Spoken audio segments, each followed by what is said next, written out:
Texas Congressman Ron Paul came in a close third with 21% of the vote, as we just mentioned.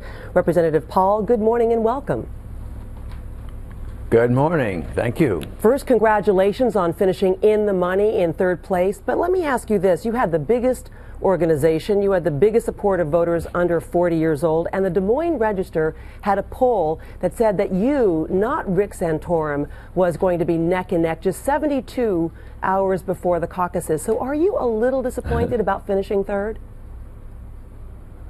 Well, you know, you always can do better. It inspires our people and it inspires me to do better. But coming in third, essentially in a very, very close race, if you put the other two together, we're actually in second place. They were tied for first.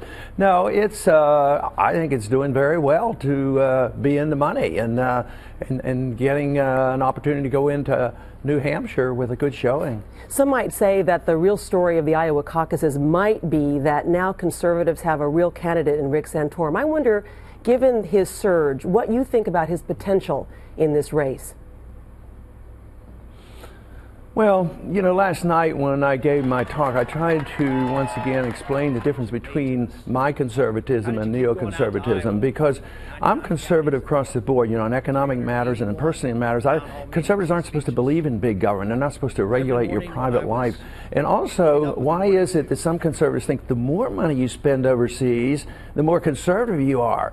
And the American people are waking up to this. They're realizing just fighting these wars and spending money overseas and foreign aid and neglecting our own borders and neglecting our people back at home is not conservative. So, and I don't think it adds to our national defense. So I see that is a difference. That's the big difference, is that if you're going to be conservative, you're supposed to follow the Constitution and always limit the power and the scope of the federal government. Well, let me ask you about this, because a lot of Republicans, in fact, a majority of Republicans, say defeating Barack Obama is a top issue for them and who they vote for. And on the stump, you've been talking about, quote, a political revolution to change ideas. But when you've been asked whether or not you see yourself in the Oval Office, you've said not really. Are you really going after the presidency, or are you trying to send a message about this race?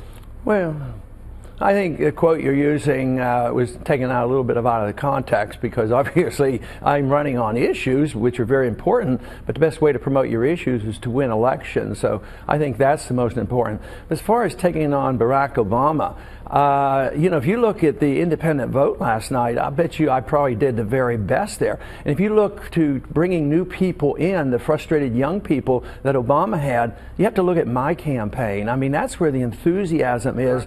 So I would say the Republicans are going to be very neglectful if they say, oh, you don't need independents, you don't need the young people. That's where the excitement is, and that's where the changes are coming about, and that's how you would have to beat Obama. So I think there were some very encouraging statistics. Besides, if you took my votes and split them in half, one half are very conservative, the other are very moderate, because they need a different approach to, you know, personal liberty and some of this foreign expenditure. So I'm very encouraged with what we saw last night. Right, but that said, you know, your policies, your non-intervention foreign policy, your support for drug legalization has you way outside the Republican mainstream, and I think it has a lot of people asking whether or not you are electable.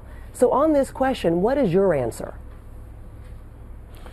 Well, the whole thing is there are some current Republicans, and the neoconservatives certainly like to do things differently. But Republican traditions was always for less government. And, you know, positions I've taken, I frequently quote Eisenhower and Robert Taft. And actually, I quote President George W. Bush on his foreign policy of the year 2000. So to me, it isn't out of mainstream. People won with what I'm saying. And now that we're bankrupt, it's very appealing.